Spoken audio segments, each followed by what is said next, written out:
We like to start every episode with a disclaimer that we are not professionals. Our conversations are solely based on our personal experiences, thoughts, and opinions. Nothing discussed here is meant to be taken as professional mental health or medical advice. If you have questions or need assistance, please seek the help of a licensed professional. Discussions in this podcast may sometimes revolve around heavy material such as abuse, grooming, religious trauma, etc. Please listen with caution and prioritize your mental health first. Welcome to Trauma Bondage, the podcast where we talk about trauma, our own personal kinks, and non-traditional lifestyles and relationships. I am one of your illustrious hosts, Brigitte, and the other is... Hi, I'm Beth, the other illustrious host. Shoot me. Shoot both of us if you're going to shoot you, because I want to go too. You're like, we can't do the podcast without you. That's all I'm here for, honestly. Yeah. Okay, so today we're going to be talking about a couple of things. We're going to kick it off with lesbian stereotypes because I think it's good for our lesbian and queer listeners to hear our definitions of these, and you guys might get some laughs out of it, but then also our allies who are listening who maybe don't know some of these terms. We're going to give you a little gay 101. Is that what they call it? Yeah, sure. 101? Queer 101. Queer 101. Let's go. Lesbian 101. And then once we're done with that, we're going to go into Bridget's astrology chart. Yeah. Because Bridget is a bad gay and doesn't know anything about her birth chart. And here's the thing. I am no expert. My only certification in this is lesbian, but I know a little bit more than she does. You know way more. I know a little bit more. Yeah. So I'm going to read her chart, and then I'm going to talk about my own, and then we'll wrap up with some spicy trauma. Yes. So kick it off with lesbian stereotypes. I'm really excited to talk about the this. The big one about my chart in general is because I don't know my big three, right? Right. Is that what it's called? The big three? Your big three, Top yeah. three? Your sun, moon, and rising. Yeah, whatever. See, I don't know. Yeah, whatever. I'm it's that easy. That's the thing is that since the rocket of TikTok and seeing all the lesbians being oh yeah, what are your big three? So I know if we're compatible to date and stuff like that. And I'm being non-monogamy, I'm oh my God. Yeah. I'm not gonna know any of it. No. I just don't know. You'll be exiled from the community. Yeah. My cute little baby gay that I've told you about. That was part of our conversation because I asked her, I was what's your star sign? And she told me, and I was you're gonna have to learn your big three. And she was what the fuck is that? I was it's this. I was I don't even know mine. But I'm a bad gay. I was if you're gonna start dating women, just be prepared. You're gonna be asked for that all the time. Also aligned with TikTok, I have learned so much from TikTok. Let me tell you, TikTok is a magical world of learning. Gen Z's encyclopedia, basically. Basically, yeah. But I've never felt older. Watching some of definitely. It. I'm not that old, but I know they'd consider me ancient. That's fine. It's fine, Gen Z. You'll get there someday. You'll understand. But I was just gonna say so. That's kind of another lesbian stereotype is being addicted to TikTok. Oh yeah, doom scrolling for hours. Literally, did you notice the phenomenon that happened in 2020 and 2021 when the pandemic happened? TikTok spiked. Yeah. Every fucking person and their mother came out as bi or lesbian because of TikTok. Yes. There was a gay awakening that happened. Because there was access to sexuality. Yes. Across the entire world. Yes. For the first time. Actual direct access. People were seeing lesbian thirst traps without their consent and were immediately I am fucking gay. That's my entire For You page though. Yes. Is it's HGTV, which could I be gayer? No, definitely not. Flipping homes, book talk, and thirst traps. Masked lesbian thirst traps because I love masked lesbians. So we're here for it. I actually get more femme lesbian thirst traps on mine, which I like femmes. So yeah. I mean, but here's the thing is that I had a full on panic, right? I already have a complex with being a femme a little bit because the other gays do not know that I am one of them. I am your kin. They just don't know. And one of the things was Starbucks orders. Right. Starbucks orders. And I'm going to get canceled for this. You will. know this. Cancellation of Bridget. I drink cow milk like it's fucking water. Like, can chug it. I know. I don't know your if I vegan can do little the heart is podcast just anymore. like, no.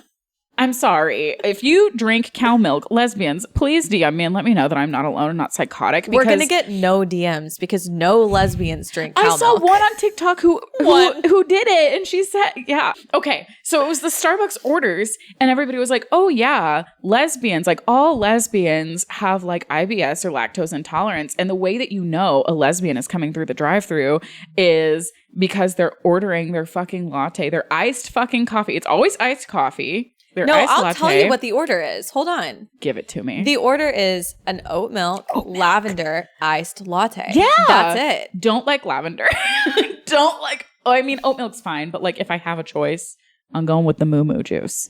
That's just so strange to me. Yeah, I know. So oat milk or like the almond variety also is like accurate. That's acceptable. It's acceptable. But like when oat milk became a thing, it was like, oh, that's a lesbian or like that's a queer person. It's a queer order. And so like the queers working at the coffee shop are like, I also am a queer. And so like I have to like have my nails in fucking lesbian flag colors to get people to even fucking get it.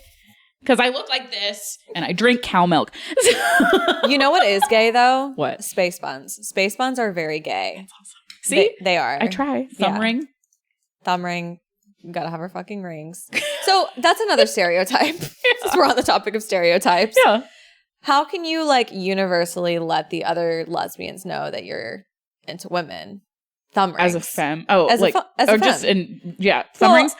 If you're a mask, it's like pretty obvious, but for femmes. That when I first came out, one of my biggest things was the carabiner of keys on your belt loop. Oh. There's a whole fucking song about it from Fun Home. Musical theater nerds, shout out. I've never done this. Yeah. I've never had one. Ring of keys. Yeah. It's a whole song about lesbianism and the ring of keys. I love that. Yeah. I wonder if it's because a lot of lesbians are janitors. Janitors? Who do you know that's a janitor that's a lesbian? I think that's just a lesbian stereotype that I've heard. That they're all janitors? Yeah, like a lot of them are janitors and they have like rings of keys that they're like shaking around wearing their Doc Martens. Is this not a thing? No. That was my thing though. When I first came out, I was like, I had to wear like plaid. Like I had so much fucking flannel. Right. I was drowning and I was drowning in flannel. And Doc Martens, but like I love Doc Martens. They're so comfy. Yeah. Doc Martens are definitely a lesbian stereotype, but they are definitely like a lesbian identifier too. Yeah. So it's like 100% if you're wearing Docs and you're wearing flannel, I'm going to peg you. Not literally, but like I'll peg you as a lesbian. Yeah. I'll peg you as a lesbian. I'll like clock you. Clock you. Yeah. Clock you is a better way to say it. I mean, this is a kink pegging, podcast. Live your life.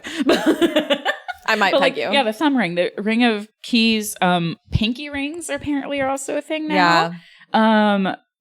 The statement being like, I really like your style. Yeah. That one. Yeah. Didn't fucking realize that women were hitting on me there for a while. Yep. I just thought they were calling me cute. And I was like, oh my God, thank you. I got a Target for like $10. Thank you. Girl. Thanks, girl. So sweet.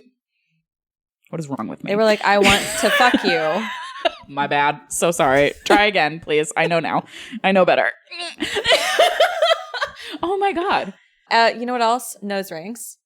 Nose rings are very bisexual or lesbian. Very bisexual. See, I wanted to get nose rings. I just don't know if my nose can pull it off. I feel like any nose can pull off anything. You would look great with a nose ring. Like, I was like, do I want to get like both and then like the little, I don't know. Tell me if I should get my nose pierced, everyone. I have never met a straight woman who has all three pierced ever in my life. I know. That's why I want to do it. Yeah. I mean, it's a fucking sign. Not me sitting like a chaotic bisexual right You now. really are. I'm not bi, but. No. Like, but you're sitting like I'm sitting like a chaotic bisexual. I don't know how I'm sitting. That's a stereotype. It is. That's a stereotype. Like the weird, like, you know. Okay, you know what's funny is I didn't know that was a stereotype until recently. And my entire life, I have driven with one entire leg up in the seat, leaning against the window. Gay. That's so gay. And the fact that I didn't know that I was gay driving like that my entire life, that's gay. Speaking of driving, should we talk about U-hauling? Oh, yeah, absolutely. Do you love my segues? I'm like, speaking of this, let me talk about something I really want to talk about. U-hauling. Did you U-haul? Every relationship I've ever had. With women, yes. Yeah. Well, okay. So let's explain what it is first, because there are some people that don't understand. So there's a stereotype in the lesbian community of like when you meet somebody, when lesbians connect or bisexual people connect or women in general, queer women. When you connect with each other, you connect on a level that is so intense that things move extremely quickly. And the joke is that you bring a U-Haul to your first date because you're moving in already. Yeah. Which literally has happened. I have actually brought a U-Haul to my first date, not with the intention of moving in, but like I was like, wow, the stars have aligned with my gayness, and here I am with a U-Haul today. It's like there's something about like queer love that's just so pure, and like you bond through like the traumatic experiences you've had, and like also it's just like women. Just like women, you know? Women. Like the emotional intelligence and the conversations just the you can emotional have. Connections. Like women are also like encouraged to be more open with their feelings, especially with each other. And I feel like there's just something that clicks in, I don't know, hormones. I don't know. You just move fucking fast. You just move fast. Like lesbian first date. Yeah. Okay, leads into U-Hauling. I'll tell my most recent story about U-Hauling. Yeah. I met my girlfriend when we first met. We were just supposed to do Netflix and chill night. That happened on a Wednesday. Did what we did, and then I went to dinner with her on a date on a Friday. I could not stay away from her. So on a Saturday, I drove to her house to hang out with her that day. It was the day before fucking Christmas, and I'm spending it with this girl I met 2 days ago. And then the next Monday, she comes and stays at my place all day. Ever since then, we've seen each other literally every single day. Yeah. That I've been in town or that she's been in town. And we started dating a month after we started talking. Yeah. But you don't live together. Fast. So not even like fucking full ass U-Hauling, but like lesbian first date for sure. Which we should explain what the lesbian first date is, because it's another stereotype. Well, it varies, right? So like for me and Jen, my wife, for those of you who don't know and haven't listened yet, that's wifey. Our first date was not meant to be a first date. Right. And then it was a 6-hour long first date. Right. Whereas in actuality with other lesbians, like that would be like, oh, you went home together and then you spent like 4 days together. Mm-hmm. That's the lesbian first date, is that like you get together, you click, and then it's just like the forever date. Right? Yeah. It never ends. It never ends. It literally never ends. I know women who have gone on first dates and like they've gone on first dates with people that they've never met before. Yes. They've traveled to go see them and stayed with them for weeks on end. Oh my God. And sometimes they're like across the country. Yes. Yeah. Yes. Traveling across the country is a lesbian stereotype for love. But it's a valid stereotype because we do that shit. Absolutely. We do. I mean, my first lesbian relationship was with somebody who lived on the other side of the country. Almost every single lesbian relationship I've been in has been long distance. Except for Jen, and even with her, it was like a 45-minute drive, right, in DFW, which is technically long distance. We just don't have a large pool of options, or we didn't in the past. I feel like it's like a lot of people, as I said, have come out since COVID, and the pool is a lot wider than it used to be. Like it's crazy. But a couple of years ago, it was not like this. So like you had to connect with people in literally whatever state they were in. Yeah, yeah. Just you had go to do for it. Yeah. We had the wholesome first date where it's like we just clicked and we talked for 6 hours, but we did U-Haul originally. Like you could say our timeline was slow, but 6 months into our relationship, we moved in together. Yeah, that's pretty fast. And what's great about it is that we specifically got like a 2-bedroom apartment in the event that we didn't stay together, but like we're both still on the fucking lease and needed separate rooms, like had our own room. And that's on top of that, DVDs. I know it's so gay, but like our DVDs, because that was when you still like had DVDs before streaming or like really went hardcore. We still have our DVDs, by the way. Of course you do. Of course we do. But we specifically were like, okay, we are not going to like get rid of our like duplicates of like our Disney movies and our Harry Potter movies and like the things that are like really, really good that we want to keep, in the event that we like split up and had to like split custody of our fucking DVDs. Lesbians, okay. Lesbian. I could end the sentence there, but I won't. There's also the stereotype of being best friends with your ex. Oh, yeah. We haven't talked about this. Are you friends with any of your exes? Yeah, I am. I feel like it's something where like a lot of times it takes time and then you rebuild a friendship after a breakup.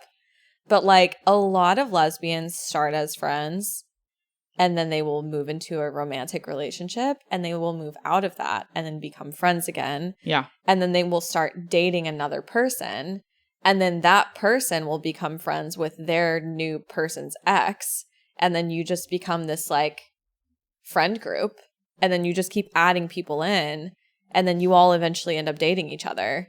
Like, this is it's very L word, but like this shit happens. It was like, okay, Alice, with your chart on the wall. It's a very L word. Like, how is everyone connected? But it's true. It's true. It's so true. It's a very true stereotype. Weird. It is. Another lesbian stereotype I feel like is that Gold Star? That one. Yeah. Do we want to dive into this right now? What is a gold star? Sure. Let's do it. Why not? So, okay. Here's the thing about gold stars. In my opinion, not even in my opinion, in general opinion right now, especially, it's like everybody's like, oh, that's a controversial thing. Because there are gold star lesbians who deem it as like them being holier than thou. Mm-hmm. Like, oh, I've never slept with a man. Like, if you slept with a man, then you are not a real lesbian. Well, there are lesbians that will not sleep with women who have slept with men. Yeah. Which I'm like, that's utter bullshit. I feel like it like borders on like biphobia. Biphobia, but also like what makes you think you're better than anyone else? I'm sorry. I'm sure your past exploits have not been exactly the best. And that also comes from a place of privilege. I'm sorry. For sure. That's like gay privilege of like, I've always been comfortable. I've always known. I've always had the environment to be who I am and comfortable in who I am. And that maybe isn't always the case for a lot of gold star lesbians. But the thing is like, that probably is a good chunk of it. Yeah. And well, I can talk from my perspective because I am a gold star. Yeah. The reason I was a gold star and was able to maintain that is because of religion and purity culture. So I was told like, you can't have sex until marriage. I was never going to fucking marry a man. So I was not having sex with them. I was doing everything but. So it's like, what even is like virginity and like sex anyways in the scheme of like queer relationships? It can be so many different things. But I was also told that, but I was just like, nah, fuck that nonsense. Well, but the reason I'm not a gold star lesbian is because trauma and not understanding the feelings and things I was having, and also like the actual logistics of sex. I thought something was horrendously wrong with me. Like, I'm supposed to be attracted to men. I'm supposed to want to have sex with men. I'm supposed to want to sleep with them and like get excited by that. Yeah. But I don't. So I'm going to like, oh, well, maybe it's the wrong one, or maybe they're not very good at it, or maybe they don't know how to work their junk. And like, I will move on to the next one and see if it's them. And I'm certain that I have had sexual dalliances with a number of men that were perfectly fine at what they do. We're probably phenomenal. So like, sorry, I became a really good actor and faked all that shit. And like, that's what I got my degree in, is acting. So like, maybe that was part of it that drove me to that career choice. But like, I genuinely thought something was wrong with me. But the thing is, if I could go back, I wouldn't sleep with any of the men. Yeah. I would be a gold star to this day. But the thing is, to me, that's not like a trophy. Right. It's you just are or you aren't. It's just you have it or you don't. Exactly. It's a fact about you that is no more important or less important than any other fact about you. It's part of your story. Yeah. Like, that's literally it. Yeah. So being a gold star lesbian is not like a special fucking thing. My wife is one. Whatever. And like, just if anybody doesn't know what the term means, we didn't really explain it, but context. Yeah. It just means like you're a lesbian that has never had sex with men. That's it. You've always just been with women, or you've never had like penetration from men. Yes. That's it. Mm-hmm. But there is like a lot of conversation about this in the queer community, especially because sexuality is becoming so much more fluid. Yeah. I think, as it should. Yeah. Because it is fluid. And I think a lot of people, queer or not queer, feel like they have to put themselves in a box or like put a specific label on it, and then they stick to that for the rest of their life, or they're like wrong, you know? Mm-hmm. But it's becoming a conversation because it's like so many people sleep with people of all genders these days. They really, I think there's this like movement towards like attraction to energy versus like or openness to attraction towards energy versus like genitalia. And I feel like that's what it is most of the time, but like you just so happen to gravitate towards certain energies, like feminine energy or something like that. I don't know. Yeah. But I am no expert. We are no experts here, as the disclaimer clearly states. We are basing this off of our pure opinion. Yeah. But yeah, Gold Star is a really good one. Yeah. It's been interesting. Have you ever like come across somebody like that was like, oh yeah, I'm one of these and like used it as their like, playing card? Well, so one of the first women that I talked to, I think we had like ended up talking on Instagram. This was before I came out. She was a lesbian in Austin. I have no idea how we ended up talking, but we followed each other on Instagram, started DMing on there. And I told her I was bisexual. And I didn't even say anything about sleeping with men or not. Oh, no. She just immediately started going on a rant about how she would not be with a woman who is bisexual because she didn't want to be anywhere a dick had been, and like put this on me. And then when I told her I'd never slept with men, she didn't believe me. She like threw it back in my face. Wow. And was like, that's not true. By erasure.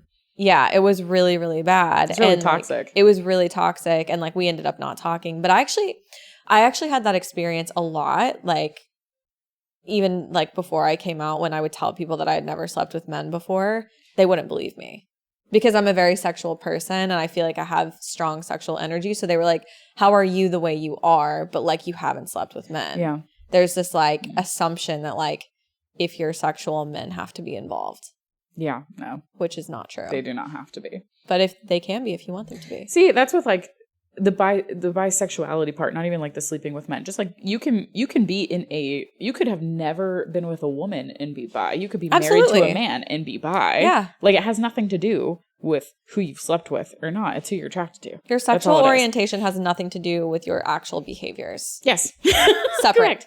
For me, like I was one of those people there way back when, at the beginning, when I first came out, like after I was like, oh, I'm a lesbian. I went through that period of time where I was like, oh, I'm never going to date a bi girl. And it had nothing to do with that person. It had everything to do with me. With you. And my insecurities and like jealousy and stuff like that. And that was all stuff that I had to work on. Yep. Right? And I did. And now I'm like, bi women are fucking great. They're beautiful. I love them. They're beautiful. Yeah. They're amazing. I don't care who they've slept with or what they've done. Like, cool. Like if we vibe, we vibe. Yeah, absolutely. I love that. I love that. And the thing is like, what a hypocrite I was, because how could I go and be like, oh, I don't want to sleep with them? Not so much that they'd been with men, but like that, like I have to be careful all the time because any human on earth could steal them from me. Steal them. Like that's stupid. Yeah. But like having that mentality, but like how hypocritical of me, who has been with men in the past, have that kind of mentality and that hit. And I was like, I wouldn't want somebody to do that to me. Right. So why would I ever have that consideration for someone else? I mean, it's all a learning experience. Oh, yeah. We all grow. There are things that we have to work through. So yeah, I have no problem admitting that, because the thing is that there may be people listening that are going, oh shit, that's me. Yeah.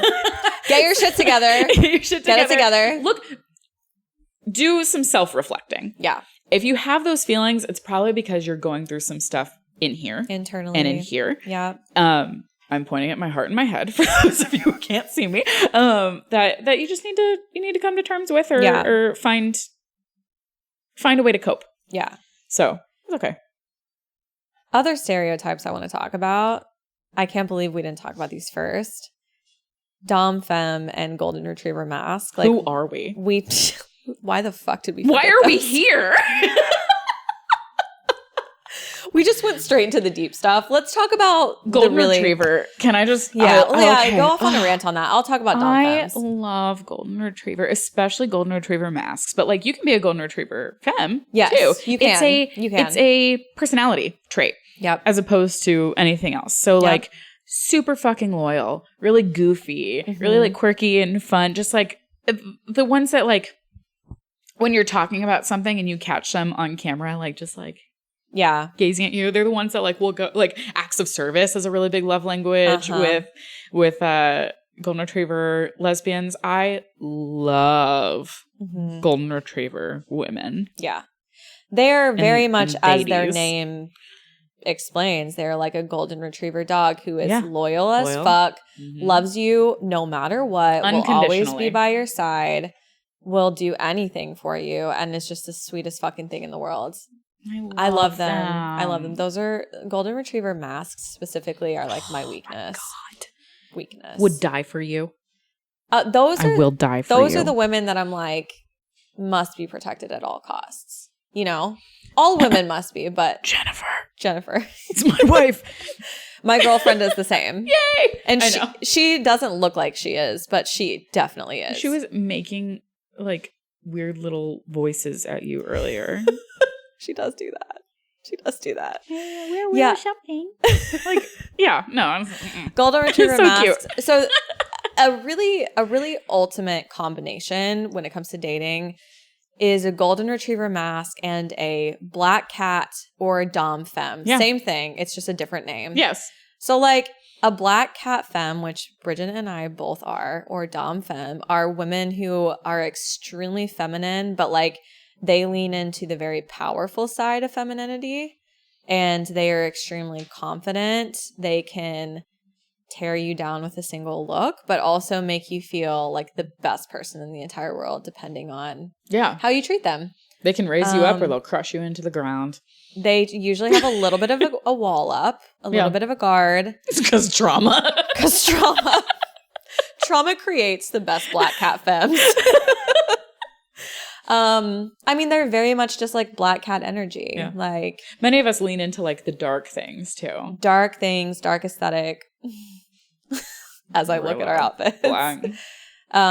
We can be very like coquettish, like very much like we know what to do to get our way. We know how to act. We know what to say. We're very like usually sex positive. Very sex positive. Yeah. Oh yeah. Yeah. Through and through. Black cat just like radiate sexual energy a lot of the time. Yeah. You can feel the confidence. It's like I feel like it's women that like say you're out at a bar and you see this woman walk through and you feel like she just like owns the room, like walks through and it's like you're just automatically drawn to her. That's what I usually like that's how I can clock other dom femmes is I'm like oh. And it's crazy because I can't believe you were surprised when I told you that that's what you are. Because it's not that you have to be a top to be a dom femme. Yeah. You can absolutely be a bottom or a sub. But like being a dom femme is an energy. Yes. It's not really a look. I just never considered it. Yeah. I don't think I ever considered it, especially being like sub bottom leaning switch. Yeah. But no, it makes sense. Like and I'm trying to lean into that more. Yeah, you're doing a great job. Thanks. There's Matt. The golden retriever. Your golden retriever just came out. That's the switch. We all have a little bit of both in us. Let's be real. Yeah. Mm-hmm. Okay. Well, do you have any more stereotypes? I cannot think of any. Honestly, if you have more and you want us to talk about them or just like discuss, send them in. DM us. You know what? Really quickly, I want to know more of your lesbian stereotypes. I have one more to talk about. Oh yeah, and then we'll move on to your birth chart. Okay. The man-hating lesbian. Oh my God. I feel like we should talk about that. Okay. I'm going to disclaimer this. I know that we like jokingly talk shit about men a lot on this podcast. We love men. Because it's funny. Men are fine. We just don't want to sleep with you. I have 5 brothers who I would die for and a lot of really good men in my life. I do not consider myself a man hater at all. No, definitely not. Like I'll talk shit, but like it's fair. we talk shit because I feel like the men who are actually good men take it and like they don't get super offended by it. It like, almost helps it almost helps us vet the bad ones out. Yes. You can sift through the good and the bad. The ones that get like really fluffy and up in arms, like you're like, Yeah. So like lesbians do not hate men. There are definitely some that do. Usually though, it's coming from a place of trauma and experiences that they've had in life. I will be the first to admit when I go out, I don't want any fucking men to talk to me that are like strangers in a drinking environment. It's like the guy at that is an example of a really good dude when we were at the concert and that guy in the car was like, "Are y'all single?" Yes. Right? Yeah. And we immediately like we both like paused. And you were like, "We're gay." And I immediately put my arm around you. Yeah. Because one, that's just like the protective person in me. And like, you're my buddy and you're tiny. Yeah. I'm like, I'm not. And I'm going to be like, mine. This is mine. You can't hurt it. But he was the thing is, most of the time, the response to that is like, are you sure? Do you want a friend? Yeah. Or like, fuck you bitches. Or right? like, I don't care. That doesn't bother me, as if it's like something that we're telling them so that they will not be offended by it. And it's like, no. No. Or they get like aggressive and rude, right? Yeah. This guy is just like, oh, bummer. He said, live life, eat pussy. And drove off into the sunset. It was glorious. That's what you should do, cis straight men. Which, by the way, coming soon, merch that says live life, eat pussy. Yes. Because iconic. What could be more perfect? Iconic. The time a straight man was so iconic. Like, so iconic. And that was probably the best experience I've had with a man hitting on me and getting the response back that I'm gay. 1000%. I think you and I were like both completely thrown, and it like made our night. It was so great. It was amazing. And that was a man who was very secure in himself as a man and like his sexuality and everything. It was basically him being like, I totally get it. I love pussy too. Yeah. Live your life. Eat as much pussy as you want because it's great. Yeah. Bye. I'll go find one that likes me. Yeah. Exactly. We were like, respect it. Yeah. Like, absolutely. Yeah. I love that shit. Yeah. So I just had to mention that Not one. all lesbians are man haters. Definitely not. I'm sure there are some. Like, their stereotypes come from some form of truth in one way or another. Like, it's like the crunchy granola, bra burning, like, man-hating lesbians that people are like, oh, yeah, from, like, the 70s. I was going to say the fucking 70s. Yeah, exactly. When it was valid. And it's just been, like, perpetually the standard for forever. And I'm like, now we're good. Yeah. No, we're evolving. Yeah. I want to know things about me. Oh, my God. Okay. My terribleness as a lesbian. I'm going to pull up your birth chart because, and for the audience listening, I ran Bridget's birth chart not knowing anything about her moon, rising, or Venus. All we know is that I am a Cancer Leo cusp. Right. That's all I've known. Right. And people are always like, everybody's a little bit different with like the different star signs, obviously, but they're like, Cancers are crazy and Leos are narcissists. I promise. It's the crazy narcissist. It's the good of both. Yeah. It's the good of both. It's like the maternal, like, I want to care for you side, and then like the wild, fun, let's go out of the box and like out of your comfort zone side of Leo. Okay. So that's what I feel like. Okay. So I'm going to walk you through your big three. Give it to me. And then I want to talk about your Venus and then also your descendant, because it's something that relates to mine and makes total sense about like why we click so well. Cool. So, I don't know what any of these words mean. You're speaking a whole other gay language. It is a whole other language. I need to become fluent. This is called lesbian astrology. I'm out of it. Okay. So we'll start with your moon, because your moon is what controls your emotions. Oh. This is how you feel. Okay. So your moon is in Aries. So what this means about you is that you're emotionally spontaneous and bold. Sure. So I'm going to read a couple of things about you. Okay. Let's see if and then I want to see if you relate. Yeah, I want to see if you relate. At your best, you can be strong, bold, and assertive. You say what you mean and you're loyal, tenacious and driven. You're willing to take risks and fight to protect your goals and the people you love. You follow your instincts and don't waste time over analyzing. You have a confident and fearless nature. Once you're committed, you're all in. You're competitive and get right to the point, and there's little hesitation with you. Mm-hmm. Do you relate to all that? Fully. Okay. Alternatively, this is like this is the flip side of you. When you're struggling, I burst into tears. You can be headstrong, willful, and stubborn. Others might feel you're a little insensitive, ignore their perspective, and are overly attached to doing things your way. It's like you have blinders on and may have trouble seeing anything outside of your commitment. You can be aggressive and skip social niceties. Interesting. So that's when you're in like a fight or flight mode. Like if you feel defensive or threatened emotionally, that's how you react. I can be vicious. Yeah. But I have to choose to be vicious. Right. Like I'm definitely stubborn. I am a stubborn ass through and through. Anybody who knows me will be like, yeah. Yeah. But generally, I try to care about other people's like feelings. Like I do generally really You're care. empathetic. But the thing is like, I can be mean. Because you have a fucking Aries moon. That's a doozy. Be very, very mean. But I choose not to be most of the time. So Aries are a fire sign. There are water, fire, earth, and air signs. Mm-hmm. Right? So You have actually a pretty interesting mix of all of those in your chart. So your moon is fiery, which means your emotions can be fiery. Yeah. I'm going to read a little bit about your Venus because that's in Leo, which is like your cusp sign. Yay. So your Venus a lot of times is like the way you express yourself, a lot of times like sexually. Oh, fun. Yeah. So your Venus is like self-expression. The lion. Exceptional. We need to cut that. And I mean cut it so that we can just use that as a clip. That's the episode. At your best, exceptional visionary is the title for this. Okay. So at your best, you believe in yourself and are able to shape your life in any way you desire. Combined with your naturally creative talents and vision, your work ethic and professionalism help you achieve great things. You have the capacity to be an incredible leader. And alternatively, when you're struggling, you feel burdened with self-doubt and are unable to follow your instincts. You may shut down your creative impulses and feel weak. How do you feel about that? What is it called? Sabotage?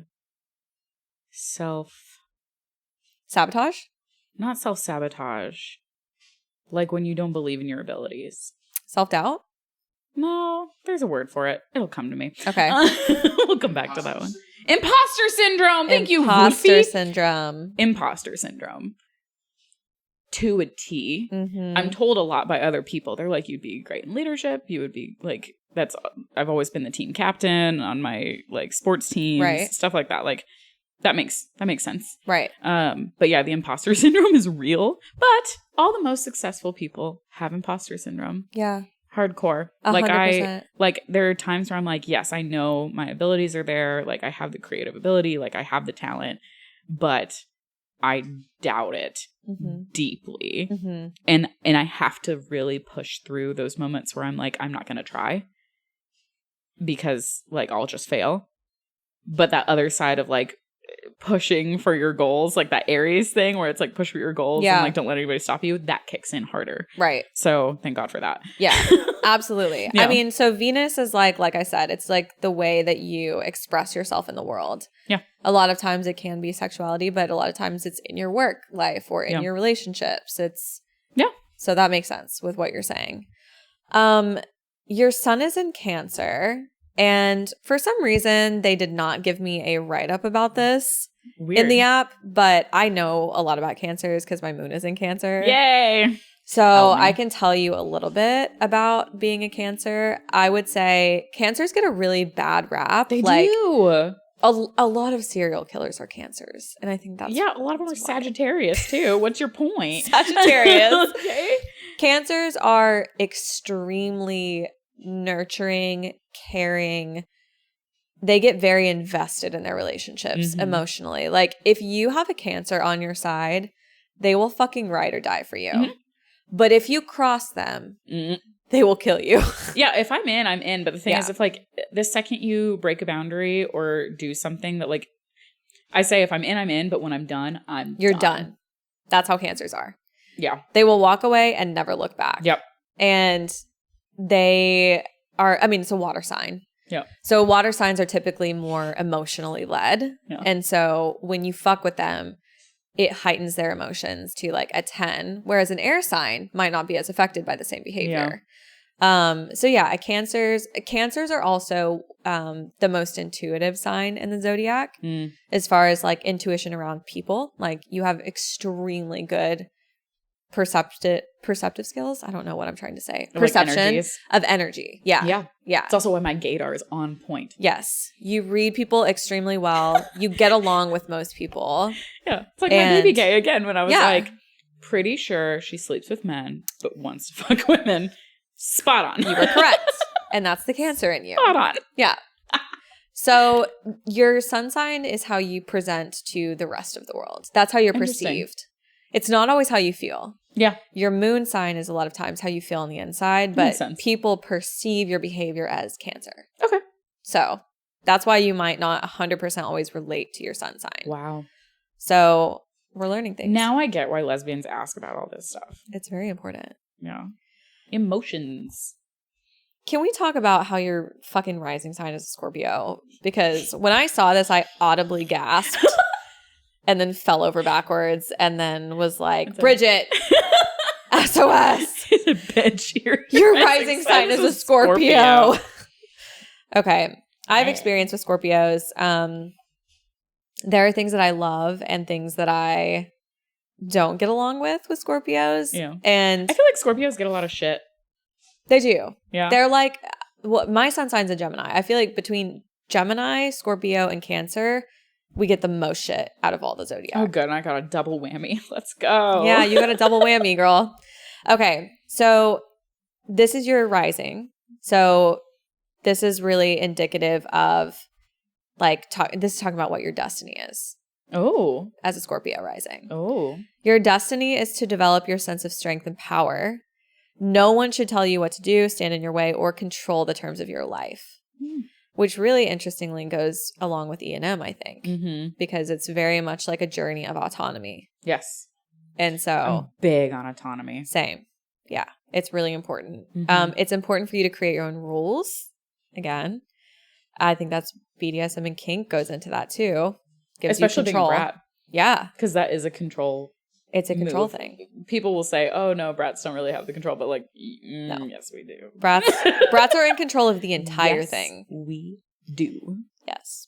Even if you don't relate to your intensity, you're meant to be prioritizing your own experience and be driven by your passions. If something does not excite you, it's not for you. So Scorpios, they're like, I think the stereotypical Scorpio is broody and very much in their head and their feelings and moody and can be very possessive and jealous. Interesting. I think a Scorpio that is at their best, that has done a lot of like work on themselves, is that type of Scorpio. Okay, cool. Well, that makes me happy. It makes more sense. I relate more to that one than the moody, broody kind. Yeah, absolutely. Pretty sunshiny human for the most part. I think that your Scorpio comes out in the way that like it was just describing, where it's like Scorpios are very much about their own path. Like nobody can make them do anything they don't want to do. Yeah. And like they won't. Yes. So that's very much where it comes out in you from what I've seen. Yeah. Don't tell me what to do except when I want you to. Exactly. Damn it. I have to control the terms of when you tell me what to do. Duh. Okay, so with those, what are yours and how do we like? Okay, so I'm going to go to your descendant because that goes into mine. Oh, perfect. So, okay, so a descendant is kind of like a mirror sign to another person's ascendant sign. Okay. So they're rising. A descendant is just like the opposite, or it's the opposite of your rising.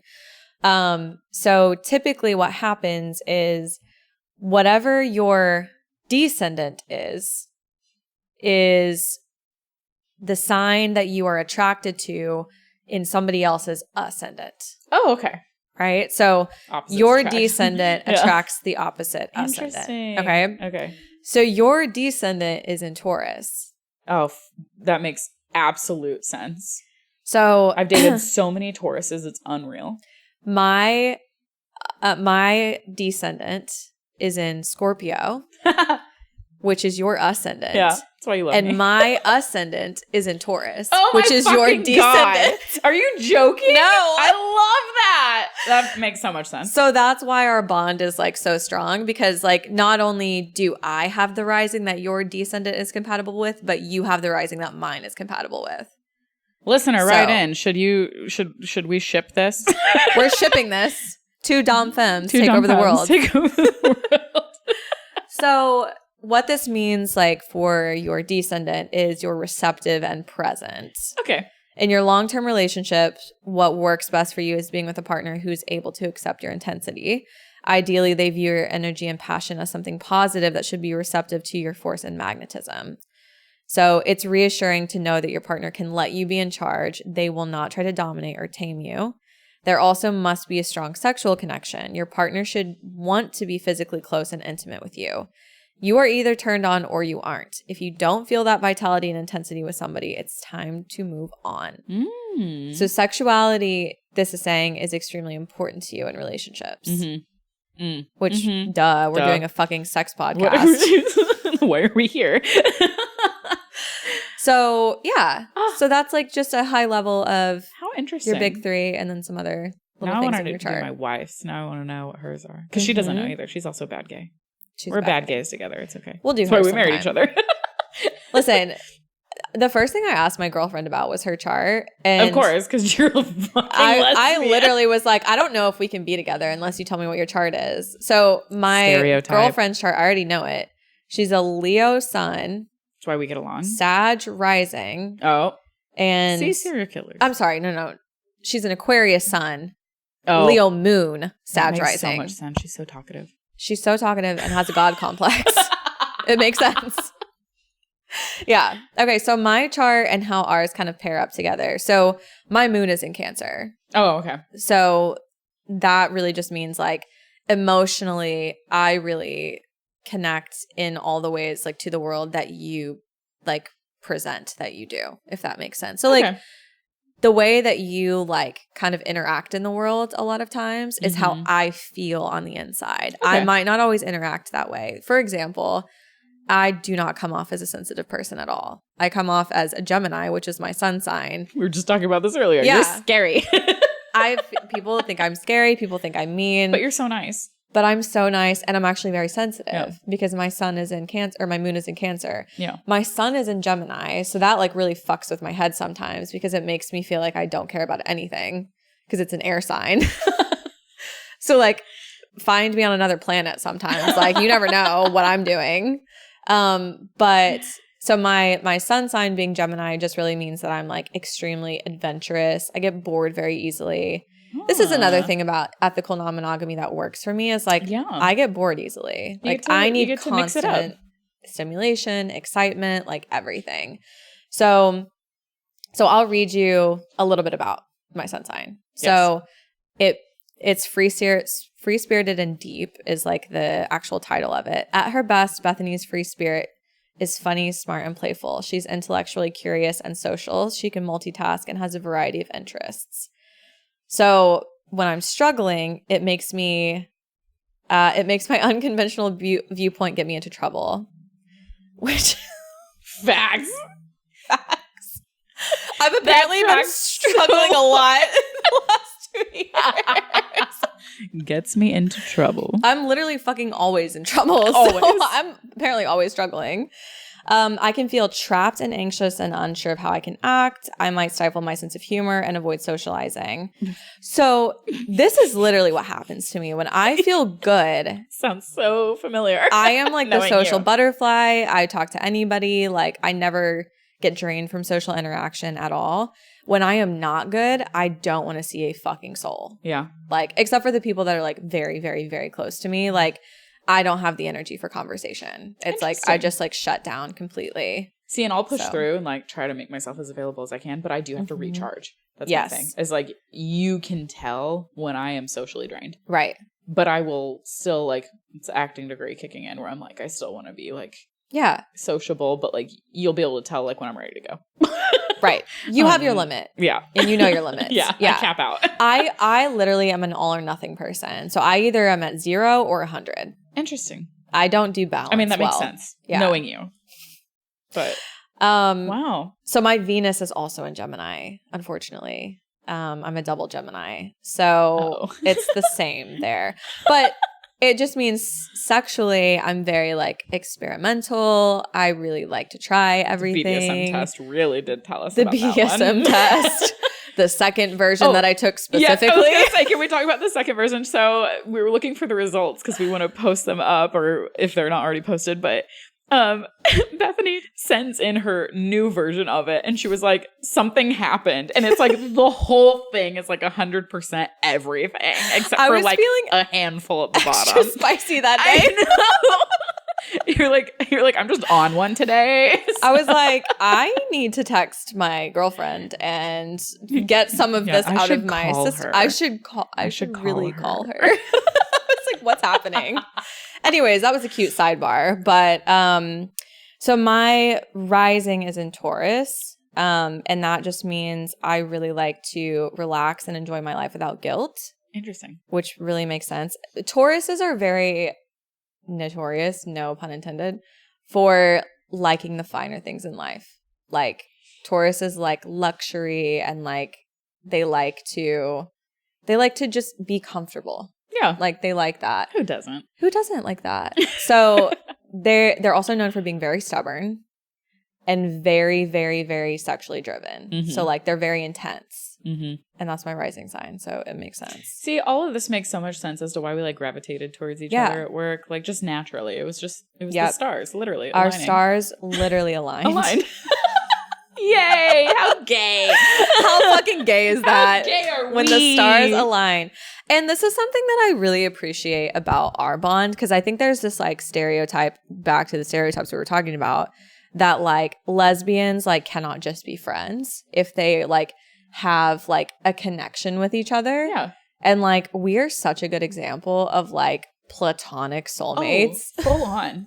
I don't think either of us has ever been interested in sleeping with the other. No, we've always just been like, I love you as a human being. You're beautiful. You're beautiful. You're perfect. And like everyone else should love you. Let's go wing woman each other. Like, that's it.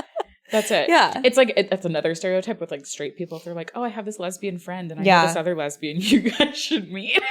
Yeah. Right? And you're like, it does not work like that. Did you date? Yeah.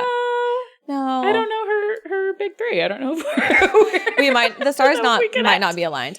Can we talk about one thing while we're on the topic of astrology? Yes. I don't know if you'll even have an answer to this because you don't know much about it, but do you have a least favorite sign?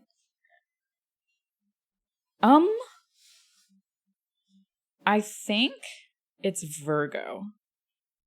Same. Yeah? Yeah. Kindred spirit. Twin flames. Oh my God. I'm not just saying that. Because I'm trying to think through like all of them. That's really the only one.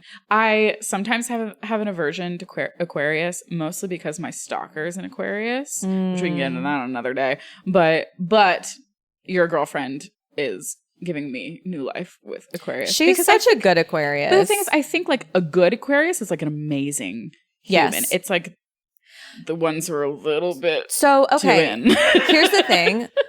In my experience, all Aquariuses I know have been wildly different from each other. Yes. But I am attracted to all of them. Like, well, that's the thing. Is that I'm attracted to them, but the problem is, when I'm in, are they the good one or are they the psychotic one? Well, exactly. So my girlfriend talks about Aquariuses in this way. She's like, there's a fuck you Aquarius and a pick me Aquarius. Oh. So like, I keep getting the pick me's. The pick me Aquarius is the bad kind. The pick me is like the very insecure, needs to be the center of attention because they're so insecure, will drive you fucking crazy. They never shut the fuck up. And like, they can't like ever just like chill. And then there's a fuck you Aquarius. And they're like the cool, like my girlfriend, like rocker chick. Like they usually have a very chill vibe. Like they're very just like go with the flow. That is why I love her so much. Because for me, there's something about it where like, if you're too chatty, like there are times where I'm like, I just need silence. I just like your energy being there. Absolutely. I need you to shut the hell up. Yeah. And they won't. Never stop talking.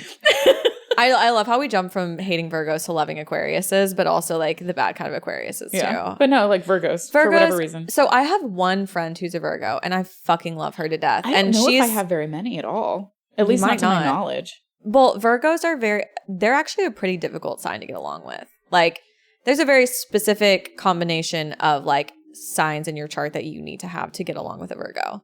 Because Virgos also don't like most people. Like they are very like to themselves.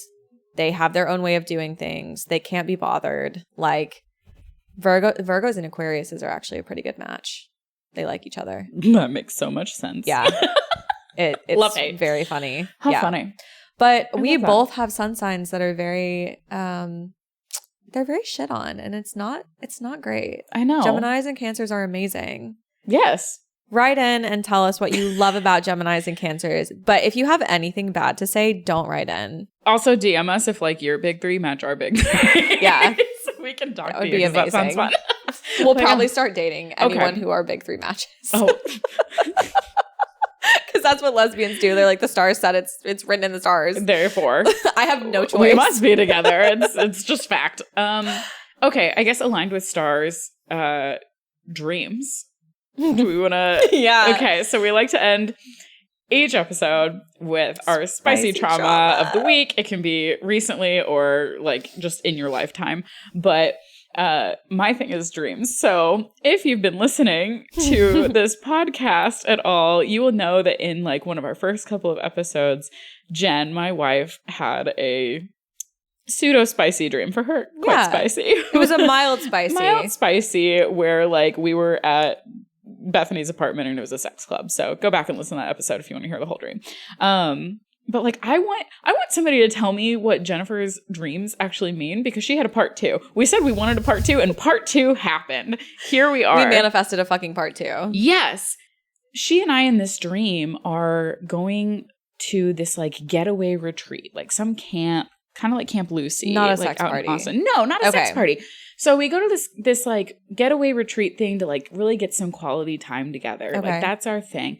And we go and we're like out in the evening and we're by this campfire and we're sitting by this campfire and we're sitting there and Jennifer starts to look around and she realizes that everybody at the campfire is a lesbian.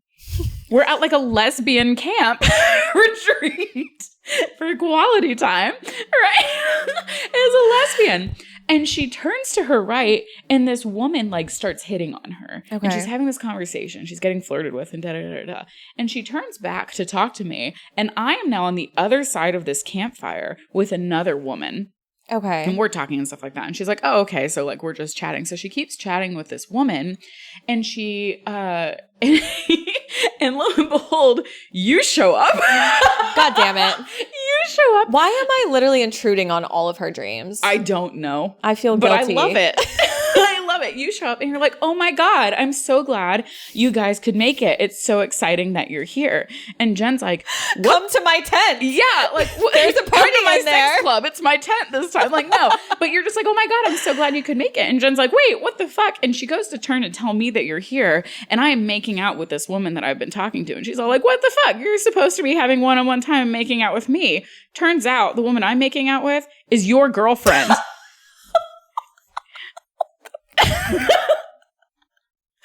What the Jennifer. Fuck? Jennifer. And that's where the dream ends again. Cliffhanger. Again. So I'm waiting for part 3. Because like literally in a logical like person's dream, she would then probably kiss me because it's like that it makes would sense. precede the situation. Yeah. It was like the first dream. Right. But no, she has to blue ball herself every fucking time. But yeah, so that's part 2 of the dream. Well, somebody tell me what these fucking dreams mean. Please write in. Tell us what the dreams mean. I think that it means that Jen wants me to trap y'all into a foursome. I don't think we need you to write in. Wild interpret this one. Jen. Hi. Okay, well, I will tell. Anyways. After we've just talked about how platonic our relationship is. Jennifer's making it non-platonic. It's not me, it's her. It's all her. I'm just ready for part 3 for the cliffhanger. I can't wait. You know, it's going to be some other like PG rated scenario that just cuts off at right like at the spiciest moment. Love a cliffhanger. Okay, well, I'm here for it. Yeah. Speaking of spicy moments. Oh no. This is one of my best spicy trauma moments of my entire life because the way that it was so spicy and traumatic at the same time was just like the juxtaposition was like perfect. So, okay, I'm going to get a little graphic here. If you're not here for it, I don't know why you're listening to this podcast. I'll be so honest. That's fair. So me and my partner are having sex and like, you know how like sometimes when a girl is going down on you, she has like both of your legs like bent backwards, like up in the air. Yeah. Okay. So that was happening. Everything was fine. I like do whatever I do. And then she gets on top of me and starts like, we start scissoring kind of with her on top of me. She's just riding me. Tripping. Yeah, we're tripping. Yeah. That's another lesbian term. We'll explain later. It's basically where your clits touch. That's it. That's basically it. It's a clit kiss. So she is like riding me and everything's great. And we both get off, whatever. She crawls off of me. I roll over and I realize my entire leg from the knee down on the right side is numb. Oh, no. Cannot feel it at all. And you didn't have like a leg cramp in the moment? No. I felt no pain, like nothing. Oh my God. I was so surprised that I was like, what the fuck? Maybe my leg just fell asleep. Okay. So I stand up and I'm like slapping my leg and like immediately fall to the ground. Yeah. I'm like just crumble. What's weird is my foot was not numb. Okay. It was just my knee to my ankle. That was it. Weird. So I could still walk. But I was like, why the fuck is my leg numb? So I'm like shaking it and all this stuff. And she's like getting really concerned. She's like, what the fuck happened? And like, I'm like, I don't know. Like, I didn't feel any pain. I'm like, okay, like, I'm just going to try to sleep on this because it's not coming back. And when I wake up in the morning, it'll be fine. Yeah. Right? Like, that's just what That's you would logical. expect. I wake up the next morning. My leg is still numb. Dead leg still. Still. You're like, oh my God, I'm going to have to amputate my leg. I'm like, was it worth it? Yes. But am I sad? Yes. Also, yes. Also, yes. Trimming causing an amputation is not something I'd planned for my life. How do you explain that to the doctor? So I did go to a doctor. Oh, So I'll tell you how I explained it.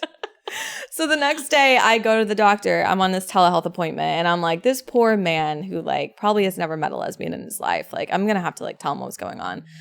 So I'm like, yeah, I just like, I'm experiencing some numbness in my leg. And like, you know, I just had somebody sitting on top of me last night and I did not feel any pain. Like, I don't know what happened, like, blah, blah, blah. And like, he gets it, right? Like, he understands. I don't know if he knew I was talking about a woman or a man. It really doesn't matter. But like, he got the gist.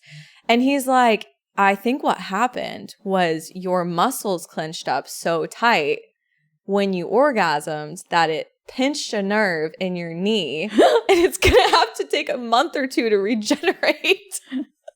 This is 30. When you This come is what and you have pinch to a look nerve. forward to, Gen Z. Is near amputation from extreme orgasm.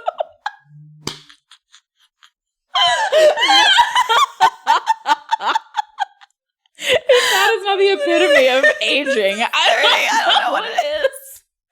I was like, I'm so embarrassed and confused at the same time. Like, what? So he prescribed me this cream that's like supposed to help with the nerve, whatever. Like, it's coming back, but it's definitely not fully back yet. And I'm just like, sex is a hazard now. Like, I don't know what to tell you. And this is like the crazy thing is like, we do some really crazy shit with like impact play and all of that. We did nothing out of the ordinary. That was the most vanilla sex night we had had in a long time. And that's the night. It was spicy. My leg was like, absolutely not tonight. It was spicy enough. Oh my God, that's so funny. So yeah, spicy trauma. I mean, spot on every time. That's great. Well, we perfect. keep nailing those. I love that. We love telling these stories, but like we really do want y'all to write in. Yeah, send us yours. We're gonna run out. They can be anonymous. I don't think we'll ever run out. Let's be honest. Let's but be the thing real. is, they can be anonymous if you do not want your name attached to your spicy trauma. That is fine. We will be the face for your trauma. We will be. We'll say all the embarrassing shit so we out can loud. talk about it and like giggle about it and like just we want to hear it. Give it to us. Yeah. But yeah, to I guess wrap up for the day. Yeah. Thank you for joining us. We love the fuck out of you guys. Yes. Go forth. Have a spicy trauma-filled day and be good. Or don't. She won't. I never do. Bye. If you like today's episode, follow us on social media at Trauma Bondage Pod. Follow Beth at Dancing Gemini and at Bethany Nicole, and Brigitte at Your Fave Femme. If voyeurism is your kink, subscribe to our YouTube channel, Trauma Bondage Podcast, and subscribe to us on Patreon at patreon.com/traumabondagepod. We have several tiers with bonus content, access to our private Discord server, merch, and other titillating perks. If you know, you know. Production by Wolfstar. Production assistance by Misery Cord. Special thanks to Details by Annalise for set design, D. Dumpy for music, and Noelle's art for artwork.